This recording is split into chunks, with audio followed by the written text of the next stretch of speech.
Hello दोस्तों, good morning. मैं Manish Kumar M के बायो के यूट्यूब चैनल पर एक बार फिर से आपका स्वागत करता हूं। आज हम लोग बात करेंगे नीट यूजी के लिए कुछ एनसीईआरटी से इम्पोर्टेंट क्वेश्चंस की, जो क्वेश्चन आपके नीट यूजी 2026 में बहुत काम आने वाले हैं। और ये क्वेश्चन बॉटनी के सेक्शन से होगा, बॉटनी से रिलेटेड होगा। हम लोग आगे बढ़ते हैं। हम लोग बिना टाइम वेस्ट किए क्वेश्चन की ओर बढ़ते हैं। ये आज हम लोग पार्ट 3 देख रहे हैं। यदि आप में से इससे पहले वाले कोई पार्ट नहीं देखे हैं, किन्हीं ने मिस किया है, तो आप देख लें। पार्ट 1 पार्ट 2 दोनों का पार्ट, जूलॉजी का पार्ट 1 पार्ट 2 सभी वीडियो आपके इस वीडियो के नीचे जो डिस्क्रिप्शन बॉक्स है उसमें दिया गया है। हम लोग क्वेश्चन देखते हैं। What is the primary what is the primary reason why Mendel choose a pea plant for his experiment? क्या कहता है? आप जेनेटिक्स जब पढ़े होंगे, जेनेटिक्स में आपने पढ़ा होगा, जेनेटिक्स में आपने पढ़ा होगा ग्रेगर जॉन मेंडल साहब जो थे, उन्होंने पाइसम सेटाइवम यानी कि पी प्लांट पे टोटल 7 एक्सपेरिमेंट किया था। और ये 7 एक्सपेरिमेंट जो करते हैं उससे इनको 14 एलील देखने को मिलता है और 7 कैरेक्टर देखने को मिलता है। 7 कैरेक्टर इन्हें देखने को मिलता है। तो ये जो 7 ईयर्स का एक्सपेरिमेंट था, 7 साल का जो एक्सपेरिमेंट था जिसपे 14 एलील और 7 कैरेक्टर इनको देखने को मिलते हैं, ये इन्होंने पी प्लांट को ही क्यों चूज किया? तो ऑप्शन दिया हुआ है, it grows only in warm climate, it has short life cycle and distinct traits, it has a large sized flowers and produce single type of seed। आप जब पढ़े होंगे तो आपने देखा होगा, एनसीईआरटी में गिवन है। ये सिंगल टाइप ऑफ सीड तो है नहीं, ये green seed, yellow seed produce करते हैं। लार्ज साइज फ्लावर से हमको कोई लेना देना नहीं है। और सिर्फ वार्म क्लाइमेट में यदि ये ग्रो करता तो भी कोई बहुत क्या कहते हैं, बेनिफिट नहीं हो पाता, क्योंकि विंटर क्लाइमेट में भी इसको ग्रो करना था। कंटिन्यूअस ग्रो करके हाइब्रिडाइजेशन करके इनको एक्सपेरिमेंट करना था। तो हम ऑप्शन नंबर 2 के साथ मूव करेंगे। ऑप्शन नंबर 2 हमारा सही जवाब होगा। अगला सवाल है, which of the following factor is not a direct cause of biodiversity loss? Biodiversity loss के लिए बायोडाइवर्सिटी लॉस के लिए टोटल आपने 4 फैक्टर पढ़े होंगे। आपने टोटल 4 फैक्टर पढ़ा होगा। कहाँ पे पढ़ा होगा? तो इकोलॉजी जो यूनिट है, इकोलॉजी वाले यूनिट में आपने पढ़ा होगा। टोटल कितने? 4 फैक्टर। 4 फैक्टर जो आपने पढ़ा होगा, हैबिटेट डिस्ट्रक्शन पढ़ा होगा, ओवर एक्सप्लॉइटेशन पढ़ा होगा, क्लाइमेट चेंज पढ़ा होगा। ठीक है। और चौथा क्या होगा ये आप कमेंट करके बताएंगे मुझे। और देखिए यहाँ नंबर 4, अच्छा sorry sorry sorry, speciation increases biodiversity while habitat destruction यहाँ तो दिया हुआ है, क्लाइमेट चेंज भी दिया हुआ है, ओवर एक्सप्लॉइटेशन भी दिया हुआ है, कंट्रीब्यूट बायोडाइवर्सिटी लॉस। ठीक है। तो speciation, habitat destruction, climate change, over exploitation सब तो दिया हुआ है। तो स्पेसिएशन यहाँ पे नहीं होगा। स्पेसिएशन क्या कर रहा है? बायोडाइवर्सिटी को इंक्रीज कर रहा है, स्पेसिएशन डिक्रीज नहीं कर रहा है। ठीक है। तो बायोडाइवर्सिटी लॉस में नहीं होगा। Option number 4 speciation biodiversity loss के लिए एक मेन रीजन नहीं होगा। हम लोग आगे बढ़ते हैं। Which structure disappears during prophase of mitosis? Prophase of mitosis में कौन सा स्ट्रक्चर डिसअपियर होता है? तो मैंने आपको पिछले वीडियो में भी बताया है, पहले भी इस चीज का डिस्कशन हम लोग कर चुके हैं। प्रीफेज, मेटाफेज, एनाफेज और टीलोफेज। प्रीफेज में क्या होता है? न्यूक्लियर मेम्ब्रेन का, न्यूक्लियर इन्वेलप का डिसअपियरेंस हो जाता है। ठीक है। न्यूक्लियर मेम्ब्रेन या न्यूक्लियर इन्वेलप डिसअपियर्स कर जाते हैं। एम फेज यानी मेटाफेज में क्या होता है? मिडिल में शिफ्ट कर जाता है। फेज यानी कि एना फेज बोले तो यहाँ पे अपार्ट हो जाते हैं, एक दूसरे से सेपरेटेड हो जाते हैं, एक दूसरे से सेपरेटेड हो जाते हैं। और टी फेज बोले तो टीलोफेज यहाँ पे क्या होता है? एकदम टिप पे आ जाते हैं, यानी कि टिप पोजीशन पे आ जाते हैं, एकदम किनारे पे आ जाते हैं। आपको मैं जानकारी के लिए बता रहा था। तो यहाँ प्रोफेज के बारे में पूछा है। प्रोफेज में क्या होता है, न्यूक्लियर मेम्ब्रेन डिसअपियर हो जाता है। तो हम लोग ऑप्शन नंबर 3 के साथ मूव करेंगे और आगे देखेंगे अगला सवाल। What is the role of kinetochores? Kinetochore क्या है sir? Kinetochore during cell division, kinetochore का रोल क्या है? क्या काइनेटोकोर डीएनए रेप्लिकेशन में हेल्प करता है? नहीं। क्या ये स्पिंडल फाइबर के सिंथेसिस में हेल्प करता है? नहीं। क्या ये न्यूक्लियर मेम्ब्रेन में हेल्प कर डिसॉल्व करने में हेल्प करता है? नहीं। They help in chromosome movement by attaching to spindle fibre. Kinetochore बोलते हैं इस सेंटर वाले पोजीशन को जहां से स्पिंडल फाइबर अटैच होते हैं, जहां पे स्पिंडल फाइबर अटैच होते हैं। तो काइनेटोकोर का काम क्या होता है? They help in chromosome movement by attaching to spindle fibre. ठीक है, हम लोग अगला सवाल देखते हैं। अगला सवाल बॉटनी का। विच of the following statement about placentation is correct? Placentation का एक फॉर्मूला मैंने आपको बताया था। प्लासेंटेशन का एक फॉर्मूला मैंने पिछले वाले वीडियो में बताया था। Map on Facebook. Marginal, axial, parietal, free central और बसल। मार्जिनल का एक ट्रिक मैंने बताया था। मार्जिनल का एमपी था, एक्सियल का टीएलसी था, एग्जाम्पल याद करने के लिए। पेराइटल का हमने बताया था आर्जिमोन और मस्टर्ड था। फ्री सेंट्रल का डायंथस और प्राइम रोज था। और बसल का हमने बताया था मैरीगोल्ड और सनफ्लावर था। आप इस चीज को एक बार देख सकते हैं। मैंने पिछले वीडियो में ये चीज बताया हुआ है। पिछले वीडियो का जो लिंक है वो आपको नीचे डिस्क्रिप्शन बॉक्स में मिल जाएगा। आप डिस्क्रिप्शन बॉक्स के थ्रू जा सकते हैं। आप देखिए, axile placentation found in China rose. Axile placentation found in China rose क्या सही हो सकता है? नहीं। इनकरेक्ट पूछ रहा है, देखिएगा इनकरेक्ट क्या पूछ रहा है, इनकरेक्ट। तो एक्जाइल प्लासेंटेशन इन चाइना रोज, मैंने आपको बताया था एक्जाइल का क्या है, टीएलसी, टोमेटो लेमन और चाइना रोज। ठीक है। Parietal placentation occur in mustard. देखिए, पेराइटल का मैंने क्या बताया था, पेराइटल का बताया था आर्जिमोन और मस्टर्ड एएम, बिल्कुल ये भी अपने आप में सही है। Basal placentation is found in sunflower, मैंने बताया था बसल के लिए एमएस, मैरीगोल्ड और सनफ्लावर, ये भी अपने आप में सही है। मार्जिनल प्लासेंटेशन सी इन टोमेटो, नहीं सर। टोमेटो मैंने कहाँ पे एग्जांपल बताया था? टीएलसी बोले तो ए, एक्सीएल में। एक्सीएल में मैंने बताया था टोमेटो, लेमन और चाइना रोज। तो ये मार्जिनल नहीं है। मार्जिनल का क्या हो जाएगा?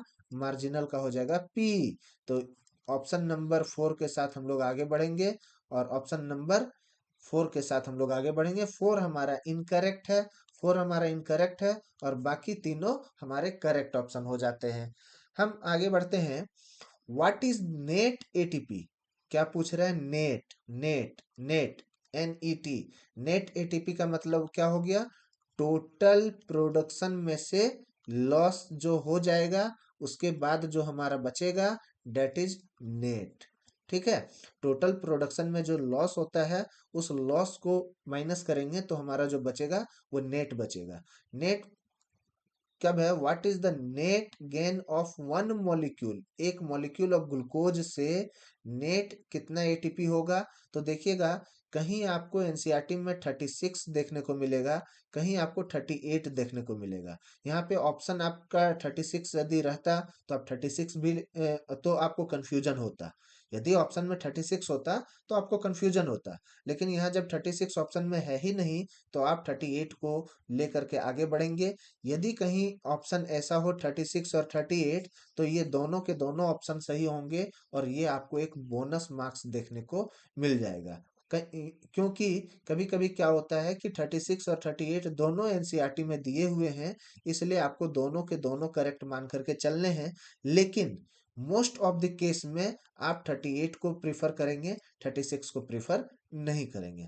ठीक है। तो यहाँ 38 ओटीपी हम लोग देखते हैं। ग्लाइकोलाइसिस में 2 ओटीपी होता है नेट गेन का। ग्लाइकोलाइसिस में मैंने बात करी है। ग्लाइकोलाइसिस में नेट गेन ऑफ एटीपी 2 होते हैं। ठीक है। आगे हम लोग बढ़ते हैं। आगे बढ़ने से पहले मैं आपको बताता चलूं कि जिस प्रकार अभी मैंने आपके सामने बॉटनी सेक्शन से कुछ क्वेश्चंस को आपके सामने लाने का प्रयास किया है, इसी प्रकार जूलॉजी के भी कुछ क्वेश्चन मैंने आपके सामने लाया हुआ है। आप एक बार हमारे डिस्क्रिप्शन बॉक्स में दिए गए प्लेलिस्ट को विजिट करें और प्लेलिस्ट के माध्यम से आपको मिलेगा। आप वहाँ देखेंगे जूलॉजी के भी कुछ क्वेश्चन हमने डिस्कशन किए हुए हैं, जो बहुत बहुत बहुत ज़्यादा इम्पोर्टेंट है और आपके लिए खास करके जो नीट यूजी 2026 के लिए बहुत ही बहुत बेनिफिशियल साबित होगा। और विच of the following statement about leaves, which of the following statement about leaves, किसके बारे में? लीव्स के बारे में क्या पूछा है? इनकरेक्ट पूछा है। तो leaf tendril in P help in climbing, बिल्कुल करेक्ट है। लीफ टेंड्रिल जो है वो पी के प्लांट को क्लाइंबिंग में मदद करता है, ऊपर चढ़ने में मदद करता है। Storage leaves are found in onion, बिल्कुल।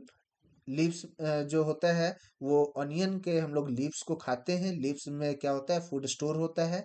Leaves do not perform transpiration, एकदम बिल्कुल बकवास वाला ऑप्शन दिया हुआ है। लीफ ट्रांसपिरेशन कैसे नहीं परफॉर्म करता है? लीफ तो ट्रांसपिरेशन परफॉर्म करता है ना सर, लीफ ट्रांसपिरेशन परफॉर्म करता है। Spine in cactus, cactus help reduce transpiration, बिल्कुल। कैक्टस प्लांट में जो स्पाइन होते हैं वो ट्रांसपिरेशन लॉस को रिड्यूस करते हैं, बिल्कुल। इसलिए ये आपको जनरली कहाँ देखने को मिलेगा? जेंथोफिल इसके हम लोग बोलते हैं, जेंथोफिल, यानी कि ये जनरली आपको डेजर्ट वगैरह में देखने को मिलता है। स्पाइन जो होगा वो डेजर्ट वाले प्लांट्स में जनरली देखने को मिलता है। हम लोग ऑप्शन नंबर 3 के साथ मूव करेंगे। इनकरेक्ट पूछा था, इनकरेक्ट ऑप्शन नंबर 3 होगा। Which of the following is a major cause of biodiversity loss?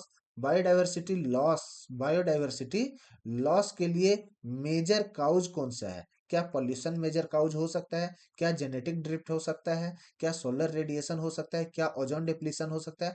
Biodiversity loss के लिए सभी रिस्पॉन्सिबल हैं, बट ओजोन है या सोलर रेडिएशन या जेनेटिक ड्रिफ्ट उतना ज्यादा मेजर नहीं है जितना मेजर पॉल्यूशन बायोडाइवर्सिटी लॉस में हेल्प करता है। तो पॉल्यूशन मेजर फॉर्म होता है बायोडाइवर्सिटी लॉस के लिए। हम लोग आगे बढ़ते हैं। Which of the following statement about R R N A, R बोले तो ribosomal RNA, ribosomal RNA is correct. Ribosomal RNA किसके लिए करेक्ट है? Ribosomal RNA carries amino acid to the ribosome, नहीं, राइबोजोमल नहीं, यहाँ टी आरएनए होना चाहिए। Transfer RNA carries amino acid to ribosome.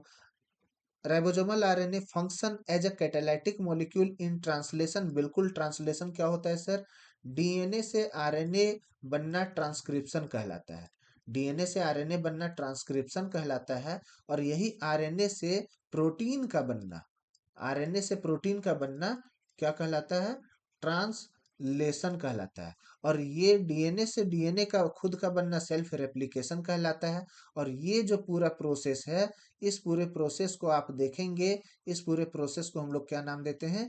इस पूरे प्रोसेस को हम लोग नाम देते हैं सेंट्रल डोग्मा। और ये आपके एनसीईआरटी में डायग्राम दिया हुआ है। तो हम लोग यहाँ पे ऑप्शन नंबर 2 के साथ मूव करेंगे। RRNA directly translate into protein, नहीं, डायरेक्टली नहीं करता है, ठीक है। RRNA contain codon that specify amino acid, नहीं, ऐसा कोई बात नहीं है। तो हम लोग फर्स्ट, थर्ड और फोर्थ को छोड़ते हुए ऑप्शन नंबर बी के साथ मूव करेंगे, ऑप्शन नंबर 2 के साथ मूव करेंगे। आरआरएनए में जो फंक्शन है वो कैटालाइटिक मॉलिक्यूल का फंक्शन करता है, वो ट्रांसलेशन के दौरान। हम लोग अगला सवाल देखते हैं। Which of the following is an example of secondary succession? Secondary succession और प्राइमरी सक्सेशन आपने पढ़ा होगा इकोलॉजी में। सेकेंडरी सक्सेशन और प्राइमरी सक्सेशन आपने कहाँ पढ़ा होगा? इकोलॉजी में। तो सेकेंडरी सक्सेशन कहाँ होता है sir? Secondary succession occur in area where life existed before, जहाँ कभी पहले लाइफ हुआ करता था, लेकिन आज के समय में वहां पे लाइफ नहीं है। तो यहाँ पे देखिए, colonisation of newly formed volcanic island, जब न्यूली लिख दिया तो ये प्राइमरी का बात होगा ना, सेकेंडरी तो नहीं होगा। Growth of plant in abandoned farmland, बिल्कुल सच एज एबेंडेंड फार्मलैंड यहाँ दिया हुआ है जब एक्सप्लेनेशन में, तो आप ये कह सकते हैं एक ऐसा फार्मलैंड जो एबेंडन हो चुका है, जो कभी पहले फार्मलैंड था लेकिन आज के समय में नहीं है, और फिर उसमें प्लांट का ग्रोथ होना शुरू हो गया। मतलब आप समझिए, ये एक लैंड है जहाँ पहले फार्मिंग होता था, जहाँ पहले फार्मिंग होता था, फिर कुछ कारण से ये फार्मिंग यहाँ पे खत्म हो गया और अभी ये बंजर जमीन हो गया। और फिर फिर इन्वायरमेंट की वजह से यहाँ पे फिर फार्मिंग होना स्टार्ट हो गया। तो एक बार एबंडेंड फार्मलैंड में फिर दोबारा प्लांट का ग्रोथ होना क्या कहलाता है? दोबारा प्लांट का ग्रोथ होना सेकेंडरी सक्सेशन कहला रहा है।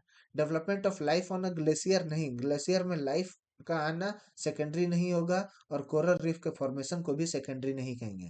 ये 1, 3 एंड 4 ये तीनों गलत हैं। हम ऑप्शन नंबर बी के साथ मूव करेंगे, ऑप्शन नंबर 2 के साथ आगे बढ़ेंगे। विच of the following is correct about microtubule? Microtubule क्या होता है सर? माइक्रोट्यूब्यूल आपने सेल चैप्टर में पढ़ा होगा। कहाँ पढ़ा होगा? सेल चैप्टर में आपने माइक्रोट्यूब्यूल पढ़ा होगा। Microtubule involve in cellular movement and intercellular transport, sorry, micro movement जो है वो सेलुलर मूवमेंट और इंटरसेलुलर ट्रांसपोर्ट में हेल्प करते हैं। बिल्कुल ये सही ऑप्शन दिया हुआ है। माइक्रोट्यूब्यूल स्टोर नहीं, कोई स्टोरेज नहीं होता है जेनेटिक मटेरियल का माइक्रोट्यूब्यूल में। Microtubule are composed of actin नहीं, एक्टिन का बना हुआ नहीं रहता है। एक्टिन मायोसिन का क्या बना हुआ रहता है? Muscle. Microtubule are responsible for photosynthesis नहीं, ऐसा कोई बात नहीं है। फोटोसिंथेसिस के लिए हमारा प्लास्टिड रेस्पॉन्सिबल है, यानी और यदि हम नीट के एस्पायरेंट की तरफ बात करें तो ये क्लोरोप्लास्ट यहाँ पे है। और माइक्रोट्यूब्यूल जेनेटिक मटेरियल को स्टोर नहीं करता है।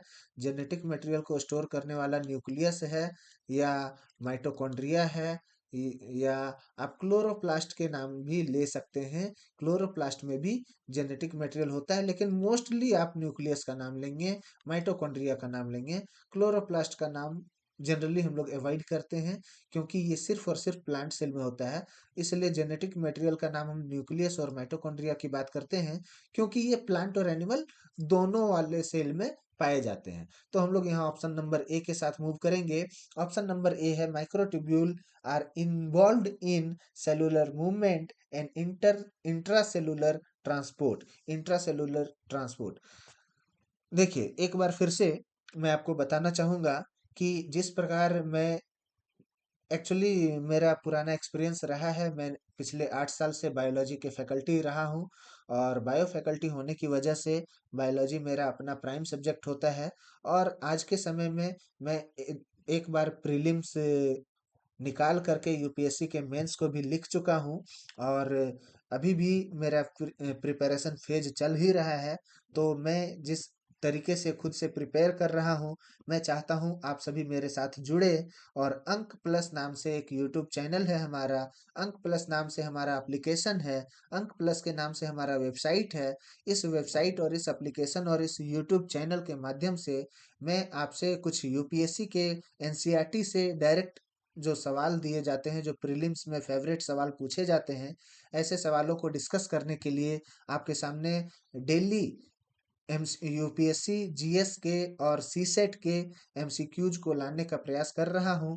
और मुझे पूरा उम्मीद है जिस प्रकार आपको मेरे द्वारा पढ़ाए गए बायोलॉजी के सेक्शन यानी कि बायोलॉजी के क्वेश्चंस यानी कि बॉटनी और जूलॉजी के क्वेश्चंस आपको पसंद आ रहे हैं, उसी प्रकार आपके दोस्तों, आपके परिवार, आपके फैमिली मेंबर में से यदि कोई यूपीएससी या स्टेट पीसीएस की प्रिपरेशन कर रहे हैं तो उन्हें भी हमारा पढ़ाया हुआ ये कंटेंट पसंद आएगा। इसलिए मैं गुजारिश करना चाहूँगा कि आप खुद तो नीट के एस्पायरेंट हैं ही और नीट के लिए आपने मेरा पढ़ाने का तरीका देखा ही है।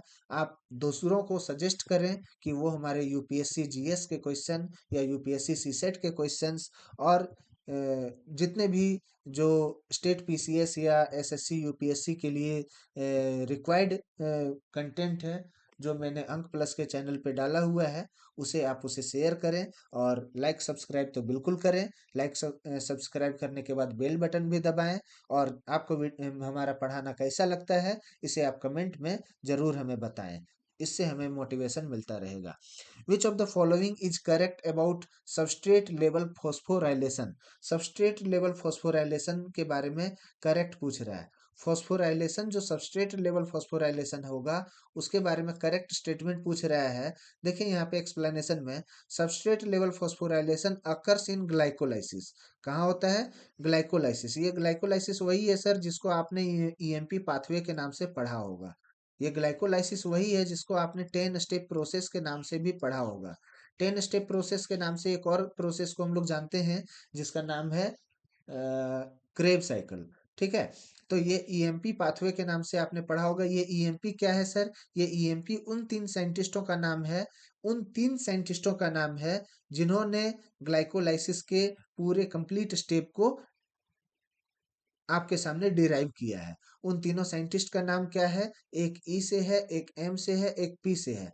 उन तीनों साइंटिस्ट का नाम आप देखिएगा और आप हमें कमेंट करके बताइएगा कि एनसीईआरटी में वो तीनों साइंटिस्ट के नाम कहाँ लिखे हैं और क्या लिखे हैं। ठीक है, ग्लाइकोलाइसिस।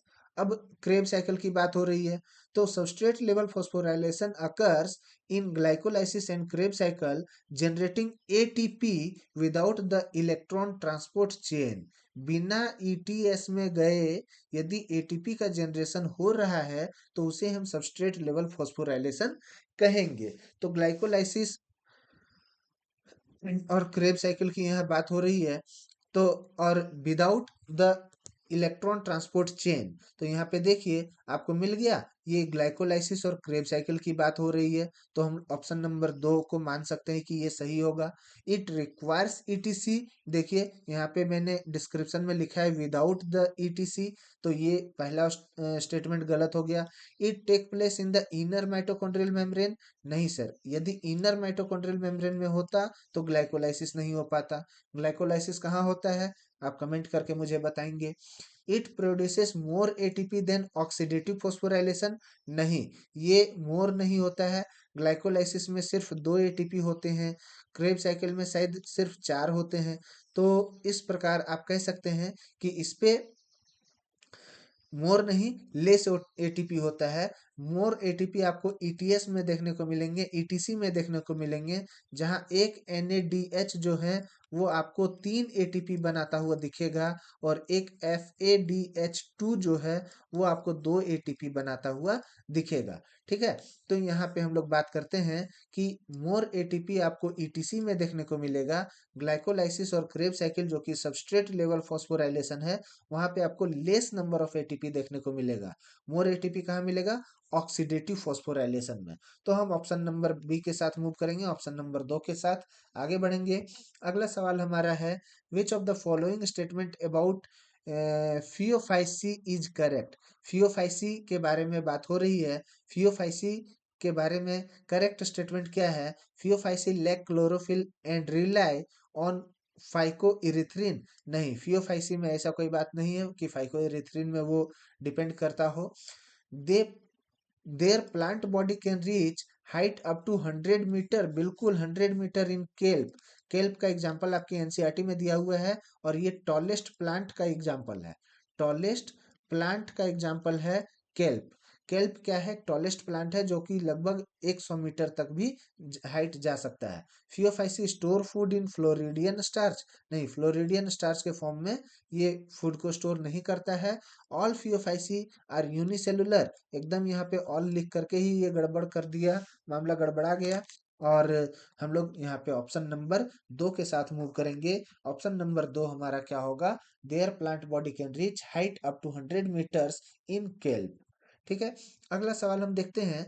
अगला सवाल है, which of the following best describes the function of transcriptional repressor. Transcriptional repressor में जो बेस्ट डिस्क्रिप्शन है फंक्शन का, ये किसका है? तो ये रिप्रेसर आपने कहाँ पढ़ा है? आपने वो एक लैक्टिक एसिड का क्या था, आ, क्या था जी, एनसीईआरटी में इस टाइप का एक डायग्राम दिया हुआ है, जहाँ अल्फा सेल की बनाता है। सॉरी, मुझे डायग्राम एक्चुअली नाम याद नहीं आ रहा है उस पार्टिकुलर का, सॉरी। ठीक है, मैं आपको कंटेंट बताता हूँ। ट्रांसक्रिप्शनल रिप्रेसर, रिप्रेसर का काम होता है रिप्रेस करना। ठीक है, तो रिप्रेस करने का मेन फंक्शन यहाँ क्या हो रहा है, ये इनहांस तो नहीं होगा। रिप्रेस करने का मतलब है जीन एक्सप्रेशन को इनहांस तो नहीं कर सकता है ना, रिप्रेसर का काम है तो रिप्रेस करेगा। Splices intron from pre MRA, splice नहीं करेगा। स्प्लाइस का मतलब क्या होता है, स्प्लाइस का मतलब होता है, बताइए, इंट्रॉन और एक्सॉन को सेपरेट करना। तो ये सेपरेट करके केवल इंट्रॉन को जोड़ना, एक्सॉन को बाहर रिलीज करना और इंट्रॉन को एक दूसरे से कनेक्ट करना, ये भी इसका काम नहीं है। Prevent transcription by binding to the operator, operator को बाइंड करने के बाद ये ट्रांसक्रिप्शन को प्रिवेंट कर रहा है, ये बिल्कुल रिप्रेसर का काम यही है, रिप्रेसर का काम यही है। लैक ऑपेरॉन, हाँ हाँ हाँ, देखिए मुझे टर्म याद आ गया, लैक ऑपेरॉन। लैक ऑपेरॉन आपने देखा होगा कौन सा चैप्टर में, ये बायोमोलिक्यूल वाला चैप्टर जो है, बायोमोलिकुलर इनहेरिटेंस, ठीक है, या मोलिकुलर बेसिस ऑफ इनहेरिटेंस, इसी टाइप का, मतलब जेनेटिक्स में आपने देखा होगा। जेनेटिक्स का बायोमोलिक्यूल वाला जो चैप्टर है उसमें आपने लैक ऑपेरॉन पढ़ा होगा।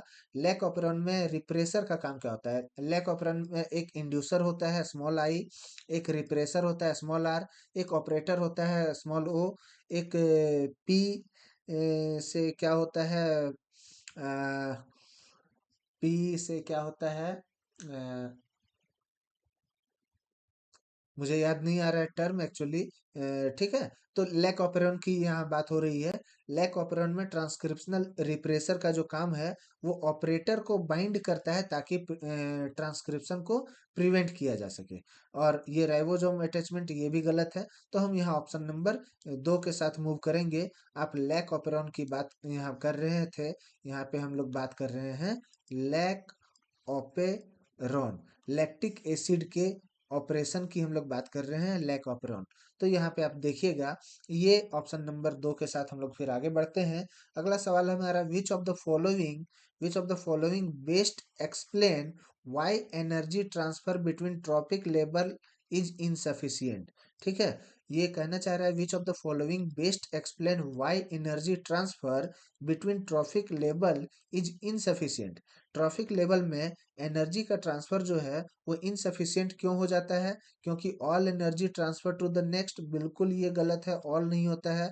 आपने 10% लॉ का नाम सुना होगा कि 10% एनर्जी ही अपने से दूसरे में ट्रांसफर होता है। कितना, only 10%, only 10%, only 10%, only 10%। Most energy is lost as heat during metabolic activities, बिल्कुल, कितना, 90% लॉस हो जाता है सर। कितना लॉस हो जाता है, 90% लॉस हो जाता है। Higher trophic level store more energy, नहीं, हाइयर ट्रॉफिक लेवल को तो कम जाता है ना, यहाँ पे यदि 100 है तो यहाँ पे 10 ही जाएगा, और इससे ऊपर वाले को 1 मिलेगा, इससे ऊपर वाले को 0.1 मिलेगा, तो यहाँ पे लेस हो जाना चाहिए था, ये भी गलत हो गया। पहला तो ऑल की वजह से गलत हो गया।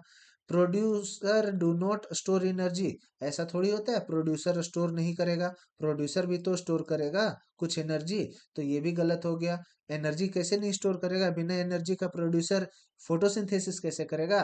प्रोड्यूसर बोले तो जो फोटोसिंथेसिस कर रहा हो, प्रोड्यूसर बोले तो जो ऑक्सीजन प्रोड्यूस कर रहा हो, प्रोड्यूसर बोले तो ग्रीन प्लांट, प्रोड्यूसर बोले तो ग्रीन प्लांट या green algae.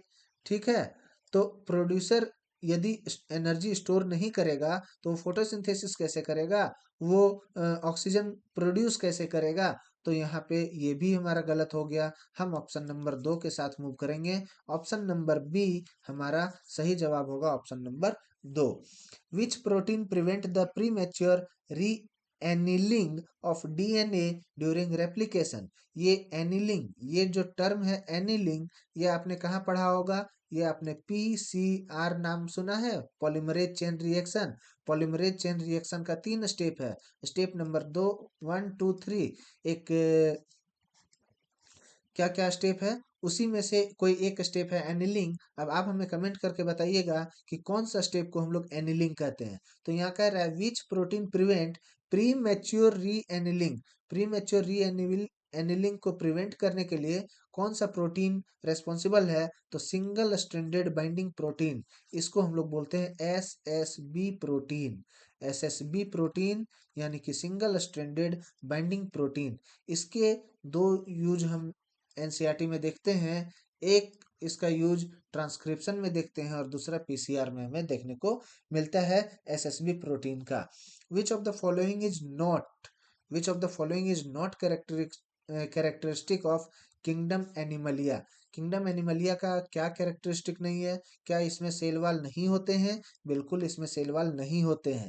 Kingdom cell wall किस में होते हैं? केवल प्लांटे और फंगस में होते हैं। प्रोटिस्टा के भी कुछ पार्ट में होते हैं। कुछ एग्जाम्पल ऐसे हैं जो प्लांट लाइक प्रोटिस्टा हैं उनमें भी होते हैं। और किंगडम मोनेरा यानी कि किंगडम बैक्टीरिया में भी आपको सेल वाल देखने को मिलेंगे, बट एनिमलिया में सेल वाल नहीं होगा। बिल्कुल ये सही जवाब है, not a characteristic of kingdom Animalia.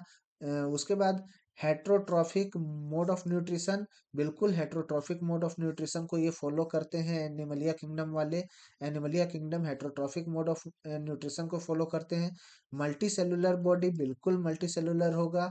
Presence of chlorophyll, ये नहीं होगा। ये कहाँ होगा सर? ये सिर्फ और सिर्फ प्लांट में होगा, फंगस में होगा, सॉरी फंगस में नहीं होगा, प्लांट में होगा, और कुछ प्रोटिस्टा में होगा, कुछ प्रोटिस्टा और कुछ मोनेरा में होगा। ठीक है, तो ये आप देख सकते हैं ऑप्शन नंबर सी यहाँ पे करेक्ट जा रहा है। सेल वाल एनिमल में लैक करते हैं, बिल्कुल लैक करते हैं। एनिमल में सेल वाल बिल्कुल लैक करते हैं। एनिमल हेट्रोट्रॉफिक होते हैं, एनिमल मल्टी सेलुलर होते हैं, लेकिन एनिमल में क्लोरोफिल नहीं होता है। तो हम यहाँ ऑप्शन नंबर 3 के साथ आगे बढ़ते हैं। ऑप्शन नंबर 3 के साथ आगे हमारा अगला सवाल है, which of the following is an example of epistasis. Epistasis का एग्जाम्पल क्या है? Albinism suppressing skin colour. ठीक है, एपीस्टेटिस का मेन एग्जाम्पल है albinism suppressing skin colour gene. ठीक है, स्किन कलर जीन को सप्रेस करने में एल्बिनिज्म का हाथ होता है और ये एपीस्टेटिस का एग्जाम्पल होता है। इसके बारे में हम लोग आगे बढ़ते हैं। Which structure facilitates communication between plant cell by connecting their cytoplasm. कौन सा प्लांट सेल जो है, प्लांट सेल एक दूसरे से कनेक्शन कैसे बनाते हैं? तो आपने देखा होगा ये प्लांट सेल है, ये भी एक प्लांट सेल है। प्लांट सेल के चारों ओर क्या है? सेल वाल है।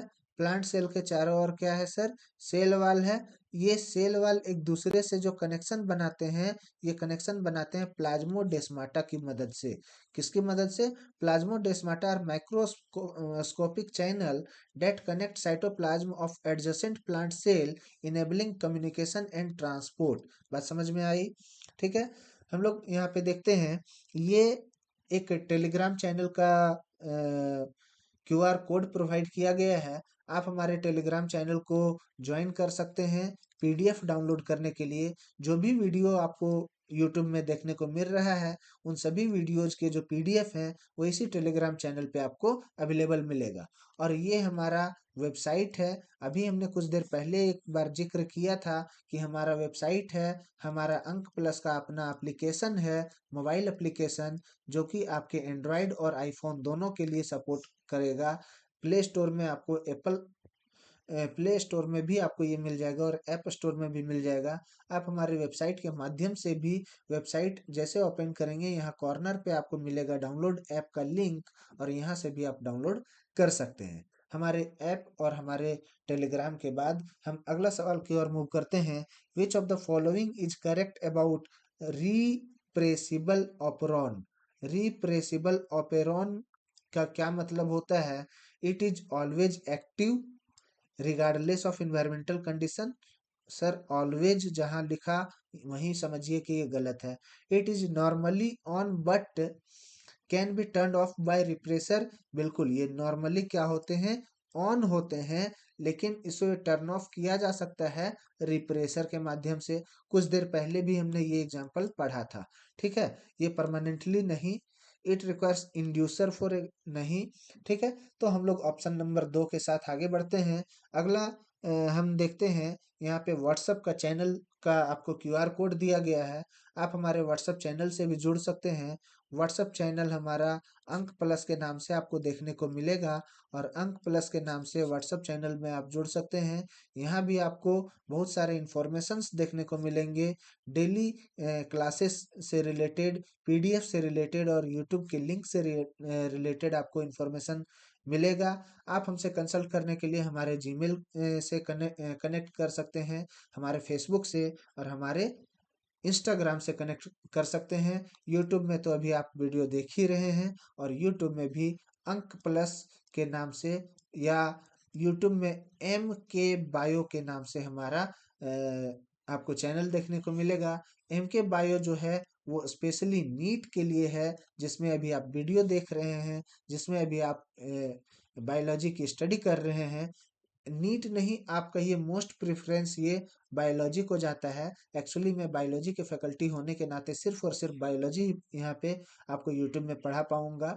और अंक प्लस में आप SSC banking, SSC, UPSC, BPSC, JPSC या किसी भी स्टेट पीसीएस की यदि बात की जाए, किसी भी स्टेट पीसीएस की बात की जाए, तो आपको अंक प्लस के यूट्यूब चैनल पे मिल जाएगा और इसका लिंक आपको डिस्क्रिप्शन बॉक्स में मिल जाएगा। और इसी के साथ मैं आपके उज्जवल भविष्य की कामना करते हुए आज यहीं पे वीडियो को समाप्त करता हूँ। और इसी वीडियो में इतने देर तक बने रहने के लिए धन्यवाद। आशा करता हूँ ये वीडियो आपके लिए बहुत ही बेनिफिशियल साबित होगा और आशा करता हूँ कि आपने अब तक हमारा चैनल सब्सक्राइब कर लिया होगा और नहीं किया होगा तो अभी भी आप सब्सक्राइब कर सकते हैं, लाइक कर सकते हैं, कमेंट कर सकते हैं और शेयर कर सकते हैं। खुद भी पढ़ें, दोस्तों को भी पढ़ने का मौका दें। धन्यवाद।